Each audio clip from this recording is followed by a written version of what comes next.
Hi, in this lecture you will learn about the reference cursors known as ref cursors in detail.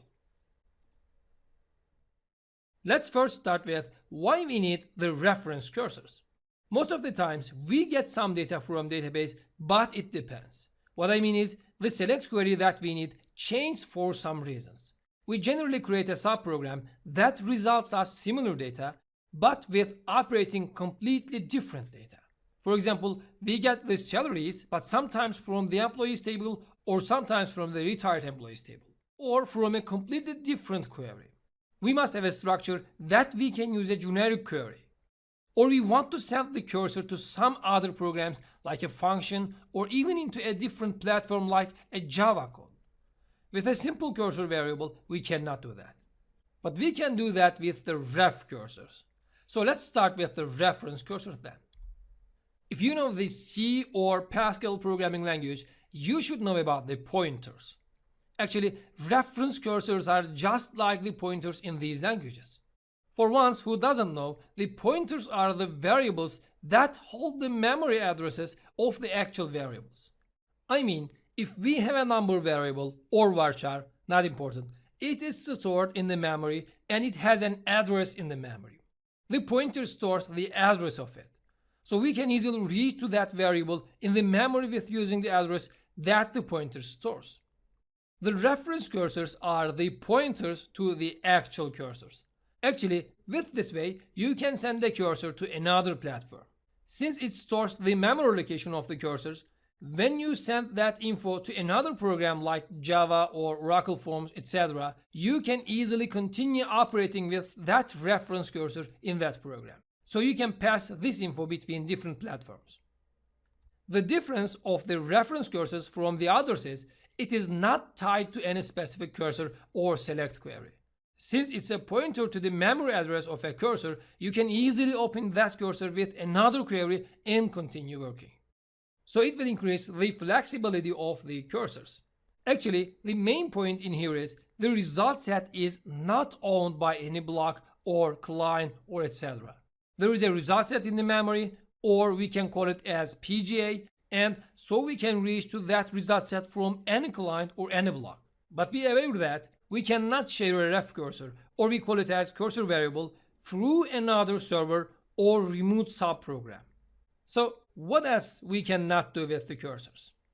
We cannot assign null values to our cursor variables. We cannot use ref cursors in our create table or create view statements. We cannot store ref cursors in a collection, and we cannot compare the cursor variables. Alright, so how do we use reference cursors? We use cursor variables with the ref keyword. It's the abbreviation of reference. First we declare a type of the ref cursor, then we declare our cursor variable. The things that we send between different programs or blocks are the cursor variables. We declare our cursor types in a very similar way with the other types, but with some differences. Actually, there are two types of reference cursors: strong cursors and weak cursors. Or they can be called as restrictive and non-restrictive cursors. The difference between strong and weak cursors is the return type restriction. If we specify a return type for our ref cursor, this becomes a strong ref cursor. This type of ref cursor is less error prone because the compiler will show you most of the errors before you run your code, because it knows which type of data will be queried or fetched. But on the other hand, if we don't specify return type for the ref cursor, it becomes a weak ref cursor. Weak ref cursors are more flexible because any valid SQL query will be accepted in it. But it is more error prone because the compiler cannot guess which type of data you will work on. So you may have some runtime exceptions. So we simply write type keyword, then our reference cursor type name, then is ref cursor keywords, and then the return type if you want a strong or restrictive cursor. Then you declare the cursor variable. Actually, the return type has some different options, but it will be better to see them on the examples. Then we open our cursor for some query and fetch them just like the way we know from the previous cursor fetches. we open our ref cursor with the open for keywords. By the way, ref cursors are generally used within the functions, procedures, etc., but we haven't seen them yet. So we will show them on the anonymous blocks. But don't worry, we will make examples about using them in subprograms in our further lessons, so that you will be able to see how we send the ref cursors between different subprograms. Great. So let's start our examples with the simplest usage of ref cursors and then continue with increasing the complexity. Declare. The first thing that we need to do is creating a reference cursor type. We will start with the strong cursors. Type t_amps is ref cursor, and our return type return employees %row type. Now we need to create a cursor variable with that cursor type. rc_amps is t_amps type. Now we will create a record with the same type of the return type of our reference cursor so that we can fetch into it. r_amps is employees %row type, and our begin keyword. Now we will open our cursor with some query, but we need to be sure that our query must match with the type of our ref cursor's return type. Otherwise, you will face with an error. Open rc_amps for select all the columns from employees. As we see, we simply write open keyword, then our ref cursor variable name, then for keyword, and then our select query. As you can see at this line, we can open our cursor with any different queries. We will see that. Now, let's loop and see the outputs. But before looping, I want to inform you about something. Up to now, I said that my favorite loop structure is the for in loop. But this time we cannot loop like that, because as we know, for in loop automatically opens the cursor. But in here, we already opened it. So it will try to open an open cursor, and it will return an error. So we will use the basic loop structure in our reference cursor examples. The reason that we created a record type with the same type of our cursor return type is that we will fetch into it. Now let's continue. Loop and fetch rc_amps into r_amps record, and our exit when person not found, and our dbms output. Put line r_amps dot first name. Let me copy that and concatenate with a space last name. Perfect, and our end loop. Let me close the cursor and end our block. Now let's run and see if we did correct.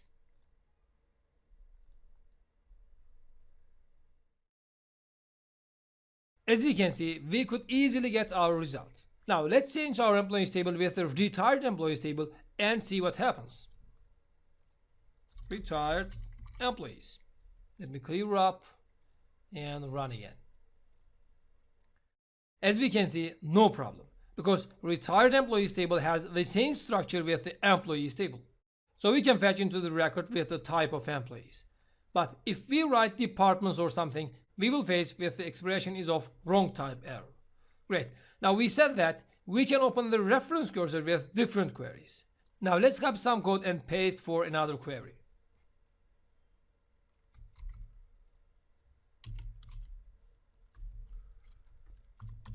And let me write another dbms output in here to separate the outputs.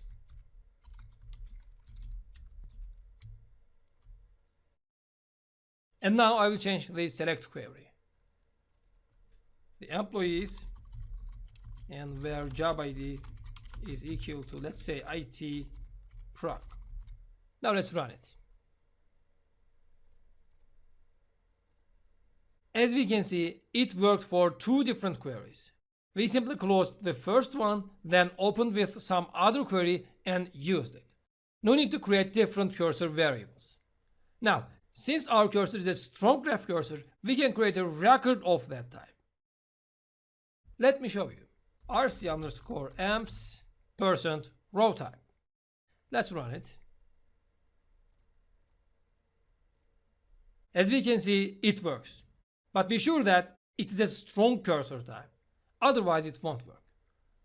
For more, we can create a ref cursor type based on another ref cursor. How? Let me show you. Let me copy the type and paste in here and write, let's say, tamps2 and rcamps %row type. No need to run that. We can create another cursor variable of the type of our cursor variable like the rcamps above, and then we can use it. So what if we have already declared a record type? Let me type first and talk on that later. Let me take that first and paste in here and write employees %row type, and in here I write ramps %type. And let me comment this line. Now, as we can see, we declared a record first. Then we use that record in our return type of the cursor with using the %type attribute. That means if we are using a table in here, we use %row type. But if we have a record variable already, we use %type. So what if we need a record that has different type than a table? What if we need to create a record manually? Can we use that with cursors? Of course we can do that, but this time with a little difference. Let me show you. Now let's first declare a simple record type. Type ty_amps is record, and EID, it's a number, and let's say first name employees dot first name %type, and let me copy that. Last name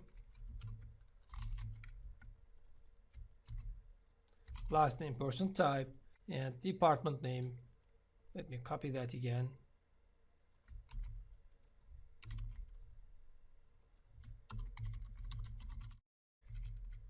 Department stat, department name %type. Now let's change our record variable type. I simply clear here and write ty_amps. Now in here, as different from the previous ones, I will write only the record type name. So return ty_amps. As we understand for now, if we are using a table type as a return type of our cursor, we use %row type. If we are returning a record type that has a tables type, we use %type.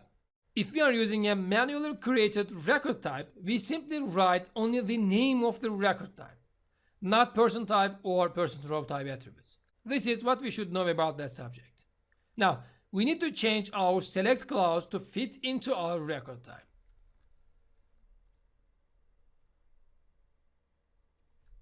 Select employee ID. Let's say first name, last name, and department name. From the employees table, join with departments table using department ID column. No need to write where clause for now. Now let's change the DBMS output to see the department name too. First name, last name, and concatenate with another text is at the department of, let's say, a column sign in here, and r_amps dot department name. Great, let's run it. we have a problem in line 11. Let me toggle the line numbers. As we can see, we have an expression is of wrong type. So let me clear up this block and run our code again. As we can see, it works perfectly fine.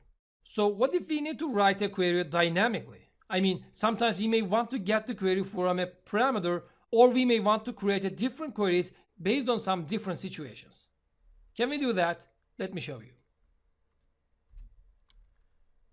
Let's declare another variable. Q is varchar2 type. Let's say the length is 200. And let me cut here and write Q, and Q is equal to, let's say, our select query. Now let's run it. As we can see, we have a problem here. It says cursor RC amps cannot be used in dynamic SQL open statement. That means we cannot create a dynamic SQL for that. So why? We know that we have two different reference cursor types, strong and weak cursors. Since we are using a strong or restrictive cursor type, we cannot create a dynamic SQL because the return type is certain and the query must match with that type. Actually, the compiler needs to know the type of your query because the benefit of strong cursor type is being less error prone. But on the other hand, most of the times we need to create the queries dynamically. To do that, we use weak cursors. Weak cursors are the second type of the reference cursors that has no return type. It can be any valid select query, but because of that, it is more error prone. I mean, let's say the client may send a ref cursor to your program, including a query, selecting from the departments while you are waiting for the employees data. If you do that with a strong cursor, the client will not be able to call your method. The compiler will prevent it. It will return an error before running the code. But if you do that with a weak cursor, your program will crash while running. So runtime errors are the worst. We don't want that ever. Alright, eventually, even if weak cursors have the risk to have a runtime error, we use weak cursors most of the times. Because it is easier and we need to create our queries dynamically in most cases. So how we use the weak ref cursors? It is very similar to the strong cursors, but with some differences and restrictions. We simply delete the return type of our cursor.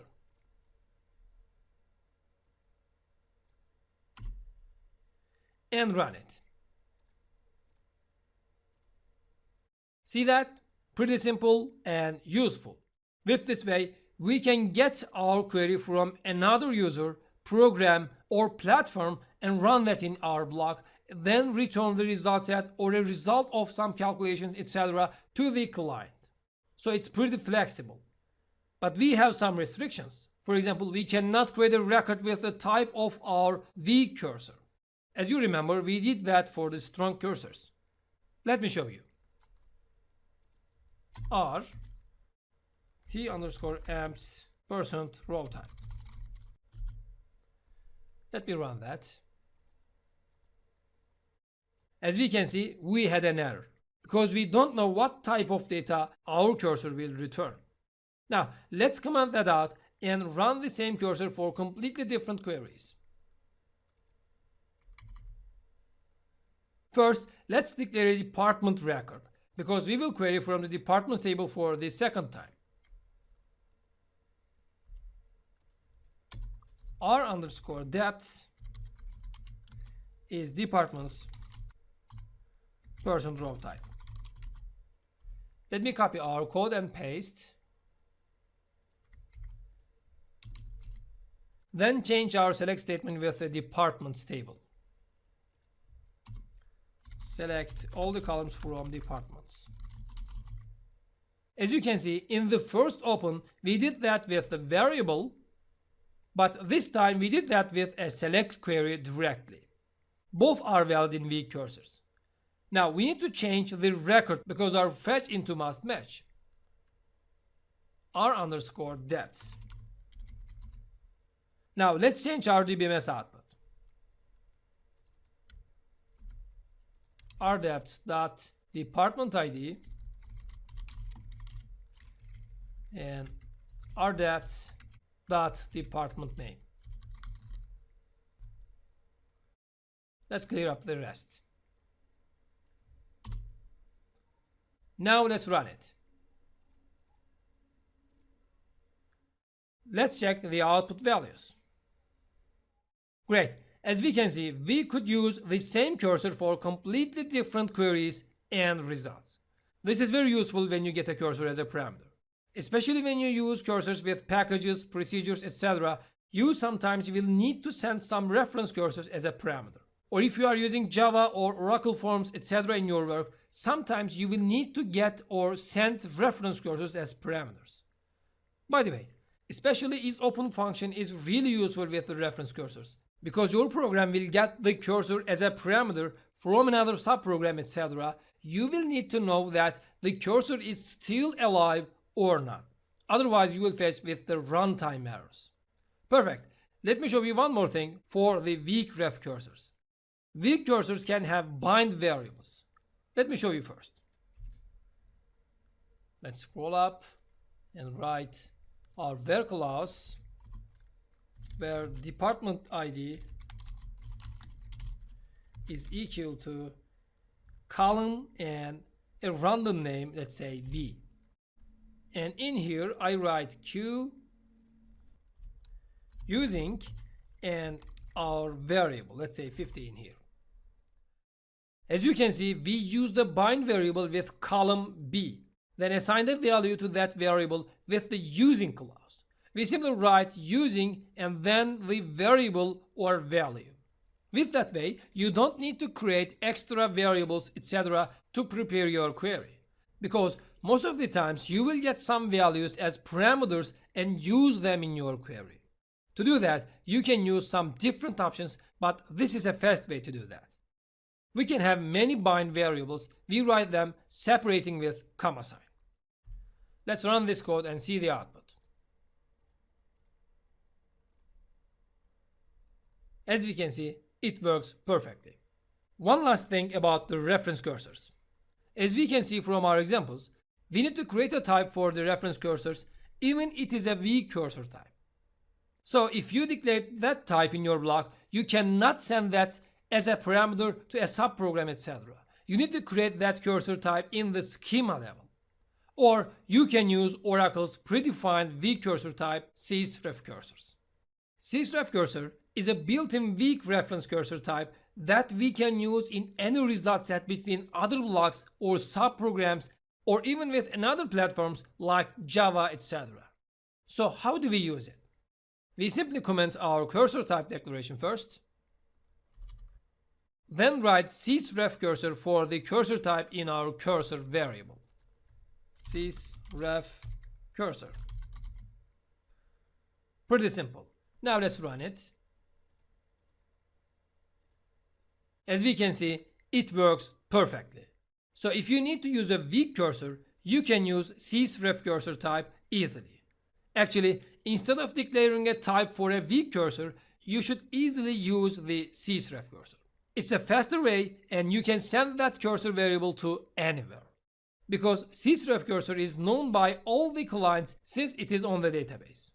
Alright, I think we know all the details about the cursors now. So this is the end of this lecture. See you in the next one.